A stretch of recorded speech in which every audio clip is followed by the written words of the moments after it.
Innal hamdalillah nahmaduhu wa nasta'inuhu wa nastaghfiruh wa na'udzu billahi min syururi anfusina wa min sayyiati a'malina may yahdihillahu fala mudilla lahu wa may yudlilhu fala hadiyalah. Asyhadu an la ilaha illallah wa asyhadu anna Muhammadan abduhu wa rasuluh. Qala Allah ta'ala fi kitabihil karim, ya ayyuhalladzina amanu taqullaha haqqa tuqatih wa la tamutunna illa wa antum muslimun. Wa qala ta'ala ya ayyuhan nasu taqu rabbakumul ladzi khalaqakum min nafsin wahidah wa khalaqa minha zawjaha wa batha minhuma rijalan katsiran wa nisaa'a wattaqullaha alladzi tasaaluna bihi wal arham innallaha kana 'alaikum raqiba. Wa qala ta'ala ya ayyuhalladzina amanu taqullaha wa qulu qawlan sadida yuslih lakum a'malakum wa yaghfir lakum dzunubakum wa may yuti'illaha wa rasulahu faqad faza fawzan 'azima. Amma ba'du fa inna asdaqal hadithi kitabullah wa khairal huda huda Muhammadin sallallahu alaihi wasallam wa syarrul umuri muhdatsatuha fa inna kulla muhdatsatin bid'ah wa kulla bid'atin dhalalah wa kulla dhalalatin finnar. A'adanallahu wa iyyakum minan nar. Allahu akbar, Allahu akbar, Allahu akbar, la ilaha illallah, wallahu akbar walillahil hamd. Hadirin wal hadirat kaum muslimin wal muslimat, jamaah salat Idul Adha yang sama-sama mengharapkan ridha Allah Subhanahu wa taala. Walhamdulillah, segala puji bagi Allah Subhanahu wa taala atas limpahan rahmat dan karunia yang Allah berikan kepada kita semua, sehingga di pagi hari ini di tanggal 10 Dzulhijjah ini bertepatan dengan 27 Mei ini kita diberikan kemudahan oleh Allah Subhanahu wa taala. Kita diberikan kelapangan oleh Allah Subhanahu wa taala sehingga kita bisa meluapkan bentuk kegembiraan kita, bentuk syukur kita kepada Allah Subhanahu wa taala di hari yang mulia ini, di hari yang agung ini. Kita diberikan kemudahan oleh Allah Subhanahu wa taala untuk bisa berkumpul di lapangan ini, tentu untuk melaksanakan salah satu daripada tuntunan Nabi kita sallallahu alaihi wasallam. Hadirin wal hadirat rahimani wa rahimakumullah. Idul Adha adalah salah satu bentuk daripada Idul Islam, salah satu hari raya dan hari besar kaum muslimin. Terlebih Idul Adha tidak terlepas dari sosok Nabi Ibrahim alaihissalam, Abul Anbiya, bapaknya para nabi. Tentu salat Idul Adha atau Idul Nahar ini di mana seseorang dianjurkan di dalamnya untuk menyembelih, tidak terlepas dari syariat Nabi Ibrahim alaihissalam, di mana Nabi Ibrahim alaihissalam adalah seseorang nabi yang Allah Subhanahu wa taala uji dengan beberapa ujian, yang Allah Subhanahu wa taala berikan kepadanya musibah dengan beberapa musibah, bahkan musibah-musibah yang besar. Tetapi Nabi Ibrahim alaihissalam melewati ujian tersebut. Tetapi Nabi Ibrahim alaihissalam melewati ujian-ujian yang Allah berikan kepadanya dengan sempurna. Sampai Allah Subhanahu wa taala berfirman, wa idzibtala Ibrahim rabbuhu bikalimatin fa'atammahunna. Dan ketika Allah Subhanahu wa taala menguji Ibrahim dengan beberapa kalimat, dengan beberapa ujian, fa'atammahunna, maka Nabi Ibrahim menyempurnakan dengan sempurna. Sampai Allah Subhanahu wa taala juluki Nabi Ibrahim alaihissalam dengan sosok nabi yang wafa, wa Ibrahim alladzi wafa. Dan Ibrahim adalah sosok seorang nabi yang memenuhi, yang menunaikan. Artinya tidak ada satupun ujian yang diberikan kepadanya tetapi kemudian beliau melewatinya dengan sempurna. Nabi Ibrahim adalah sosok seorang nabi yang Allah Subhanahu wa taala firmankan terhadapnya di dalam surat An-Nahl ayat 124 atau 122-nya. Wa atainahu fid dunya hasanah wa innahu fil akhirati laminas shalihin. Kami telah memberikan kepada Nabi Ibrahim di dunianya kehidupan yang baik. Wa innahu fil akhirati laminas shalihin. Dan sesungguhnya Nabi Ibrahim di akhirat termasuk orang-orang yang saleh. Maka gambaran orang-orang yang telah Allah berikan kehidupan dunia yang hasanah dan gambaran orang-orang yang telah Allah berikan kehidupan akhirat yang hasanah adalah Nabi Ibrahim bersama keluarganya. Kita sering meminta kepada Allah Subhanahu wa taala dalam doa kita, Rabbana atina fid dunya hasanah. Ya Allah, berikanlah kepada kami kehidupan dunia yang baik. Wa fil akhirati hasanah, dan kehidupan akhirat yang baik. Wa qina adzabannar, dan jauhkanlah kami dari azab api neraka. Maka tentu gambaran kehidupan yang Allah berikan dunia baik dan akhirat baik adalah Ibrahim dan keluarganya alaihi wassalam. Hadirin kaum muslimin wal muslimatin jamaah salatul Idul Adha yang dimuliakan Allah Subhanahu wa taala. Kehidupan dunia yang baik, kehidupan akhirat yang baik adalah Nabi Ibrahim beserta keluarganya. Dan kita mengetahui Nabi Ibrahim adalah sosok yang tidak pernah lepas kepadanya ujian-ujian yang Allah berikan kepadanya. Karena begitulah para nabi. Sampai Rasulullah SAW beliau mengatakan asyaddul bala al-anbiya tsummal amsal fal amsal. Orang yang paling banyak ujiannya, musibahnya adalah para nabi. Kemudian yang semisal dengan nabi, kemudian yang semisal dengan nabi. Artinya dari sisi keimanannya, ketakwaannya. Maka tentu pada kesempatan ini kita akan sedikit mengupas tentang bagaimana Nabi Ibrahim alaihissalam sehingga menjadi keluarga yang Nabi kita Muhammad sallallahu alaihi wasallam senantiasa terus bersalawat kepada Nabi Ibrahim, kama shalaita ala Ibrahim wa ala ali Ibrahim, sebagaimana engkau telah bersalawat kepada Ibrahim dan keluarganya Ibrahim. Nabi Ibrahim adalah keluarga yang penuh dengan keberkahan. Nabi Ibrahim adalah keluarga yang ketika datang kepada mereka musibah dan ujian, maka melewati dengan kebaikan dan kebenaran, dengan sempurna. Allah Subhanahu wa taala berfirman di dalam surat Shafat ayat 100 sampai 107, A'udzubillahi minasyaitonirrajim.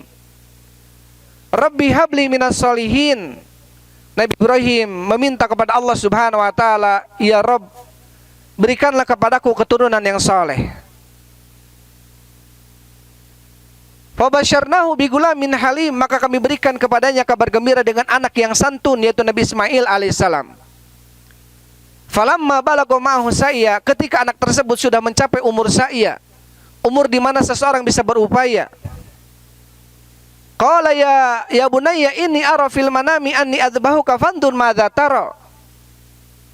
Kemudian Nabi Ibrahim mengatakan, wahai anakku, sesungguhnya aku melihat dalam mimpi untuk diperintahkan untuk menyembelihmu. Bagaimana pendapatmu tentang hal ini?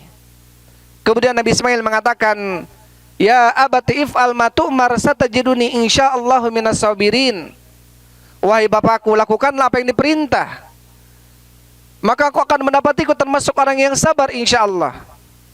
Falamma aslama wa tallahu lil jabin, maka tatkala keduanya berserah diri kepada Allah Subhanahu wa taala, dan ketika Nabi Ibrahim menidurkan Nabi Ismail di pelipisnya dan hendak menyembelihnya, kemudian Allah berfirman, wa nadainahu ayya Ibrahim, dan kami panggil wahai Ibrahim, qad saddaqta ru'ya, sungguh kamu telah membenarkan mimpi. Inna hadza lahul bala'ul azim wa fadainahu bidzibhin adim. Inna hadza lahul bala'ul mubin wa fadainahu bidzibhin adim. Sesungguhnya ini adalah ujian yang besar dan kami gantikan Nabi Ismail dengan sesembelihan yang besar. Hadirin kaum muslimin wa muslimatin jamaah salat Idul Adha rahimani wa rahimakumullah. Nabi Ibrahim adalah sosok seorang nabi yang lama tidak diberikan anak oleh Allah Subhanahu wa taala. Lama tidak dikaruniai anak oleh Allah Subhanahu wa taala. Kemudian Nabi Ibrahim senantiasa meminta kepada Allah dalam doanya, Rabbi habli minas sholihin. Ya Allah, berikanlah kepada kami, kepadaku keturunan yang saleh. Terus menerus Nabi Ibrahim alaihissalam meminta kepada Allah Subhanahu wa taala. Sehingga di dalam tafsir disebutkan ketika Nabi Ibrahim alaihissalam umur beliau 85 tahun, barulah beliau kemudian dikaruniai anak. Barulah kemudian beliau dikaruniai anak, seseorang anak yang disebutkan oleh Allah bigulamin halim, anak yang santun, yaitu Nabi Ismail alaihissalam. Tentu seorang bapak ketika mengharapkan kehadiran seorang anak dan ketika anak itu diberikan oleh Allah Subhanahu wa taala, maka sangat cinta kepada anak itu. Nabi Ibrahim menaruh kecintaan yang besar kepada anaknya Nabi Ismail alaihissalam. Tapi Allah tidak menginginkan ada kecintaan yang lebih dalam diri Nabi Ibrahim selain daripada kecintaannya kepada Allah Subhanahu wa taala. Sehingga kemudian Allah uji Nabi Ibrahim alaihissalam. Diperintahkan untuk meninggalkan Ismail bersama ibunya Hajar alaihissalam di sebuah lembah, ghairi dzar'in inda baitikal muharram, di sebuah lembah yang tidak ada tumbuh-tumbuhan, tidak ada makanan, tidak ada minuman, di sebuah tempat yang disebut dengan Muharram atau disebut dengan lembah Makkah yang penuh dengan keharuman, penuh dengan kemuliaan. Kemudian Nabi Ibrahim alaihissalam, beliau meninggalkan Nabi Ismail bersama ibunya Hajar alaihissalam dalam keadaan tidak ada makanan minuman di sana, tidak ada orang-orang di sana. Kemudian Nabi Ibrahim dengan berat hati meninggalkan mereka berdua, dan kemudian istrinya Hajar alaihissalam menarik Nabi Ibrahim alaihissalam, "Kenapa kau meninggalkan kami di sini? Apakah ini perintah Allah kepadamu?" Kemudian Nabi Ibrahim mengatakan, "Na'am, ini adalah perintah Allah." Kemudian seorang istri yang soleha ketika itu mengatakan, "Idzan la yudayyi'una, pergilah engkau. Selama ini perintah Allah, maka Allah tidak akan menyanyiakan kami di sini." Maka Nabi Ibrahim pun pergi dalam kondisi melihat keduanya penuh dengan kesabaran, melihat istrinya penuh dengan ketabahan atas ujian yang Allah berikan kepadanya. Maka kemudian terjadilah apa yang terjadi. Siti Hajar alaihissalam lari dari Sofa ke Marwah, Marwah ke Sofa, berputar-putar mengelilingi yang disebut dengan tawaf, mencari bantuan makanan, apakah ada orang-orang yang bisa memberikan bantuan kepadanya. Nabi Ismail diriwayatkan beliau menangis karena air susu ibunya sudah mengering, dan mengatakan Zam-zam, Zam-zam, dan muncul air Zam-zam. Dan terjadilah proses yang disebut dengan umrah, proses yang disebut dengan syariat umrah, adanya sa'i, adanya tawaf, dan sebagainya. Tetapi tentu ujian tidak sampai di sana. Nabi Ibrahim alaihissalam, Allah berfirman tentangnya, "Falamma balagha ma'hu sa'ya," ketika Nabi Ismail sudah sampai umur sa'ya. Umur saya, para ulama mengatakan umur di mana seseorang sudah bisa berupaya. Asaya artinya berusaha. Sebagai riwayat mengatakan bahwasanya Nabi Ismail umur 9, 10, dan 11 tahun ketika itu. Artinya seorang anak sudah bisa membantu pekerjaan orang tuanya, baik mengembala ternaknya, kambingnya, mencari kayu bakarnya, atau membantu apapun yang bisa dibantu oleh anaknya. Maka umur seperti itulah di mana seorang ayah menaruh kecintaan yang sangat besar kepada anaknya ketika anaknya berbakti kepada orang tuanya. Lagi-lagi Allah tidak ingin ada sosok yang lebih dicintai oleh Nabi Ibrahim dibanding kecintaannya kepada Allah Subhanahu wa taala. Sehingga Allah wahyukan kepada Nabi Ibrahim alaihissalam dalam mimpinya, diperintahkan untuk menyembelih Nabi Ismail alaihissalam. Kemudian bapaknya bertanya kepada Nabi Ismail dan mengatakan, "Ya bunayya, fandur madza tara." Wahai anakku, bagaimana pendapatmu tentang hal ini? Lagi-lagi Nabi Ibrahim memiliki anak yang soleh dan mengatakan, "Ya abati if'al ma tu'mar." Wahai bapakku, lakukan apa yang diperintahkan. "Satajiduni insyaallah minas sabirin." Engkau akan mendapatiku termasuk orang yang sabar insyaallah. Maka inilah para ulama mengatakan bahwasanya kehidupan dunia yang baik yang Allah berikan kepada Nabi Ibrahim berserta keluarganya bukan dunia yang berlebih, bukan harta yang melimpah ruah, bukan kemewahan dan kekayaan, tetapi kehidupan dunia yang baik tatkala Allah berikan kepada kita istri yang soleh dan anak-anak yang soleh. Tatkala kita disertai oleh keluarga, istri yang soleh dan anak yang soleh, tatkala menimpa kepada kepala keluarganya, kepada seorang ayah, ujian apapun bentuk ujiannya, senantiasa ada istri yang menenangkannya, senantiasa ada istri yang menyabarkannya, senantiasa anak yang menguatkannya. Maka inilah keluarga yang Allah Subhanahu wa taala berikan kepada mereka kehidupan dunianya yang baik dan kehidupan akhiratnya yang baik. Karena ternyata kehidupan dunia yang baik bukan melulu mengatakan tentang soal harta dan uang. Kehidupan yang baik di dunia bukan tentang masalah jabatan dan popularitas. Kehidupan yang baik adalah tatkala Allah Subhanahu wa taala berikan kepada mereka ketenangan dunianya, ketenangan kehidupannya, walaupun dengan serba kecukupan. Sampai-sampai Rasulullah SAW beliau mengatakan dalam sebuah hadis yang sahih, "Man asbaha minkum mu'afan fi jasadihi silman fi qalbihi walahu qutu yaumihi faka'anna mahizat lahu dunya bihadzafiriha." Barang siapa yang di pagi harinya dia mendapatkan badannya sehat, tidak ada sedikit pun rasa sakit yang dideritanya, dan di pagi hari itu dia mendapatkan hatinya nyaman, tenang, tidak ada sedikit pun kesempitan dan kegundahan dalam hatinya. Dan di hari itu kata Rasulullah, walahu qutu yaumihi, dia tidaklah mempunyai bekal kecuali hari itu saja. Bayangkan kata Rasulullah, dia tidak mempunyai bekal kecuali hari itu saja. Untuk ukuran kita yang ada di Pasir Salam ini, sehari untuk keluarga 1 orang, 2 orang anak, mungkin 150.000 cukup, mungkin 200.000 cukup, bahkan itu mungkin berlebih.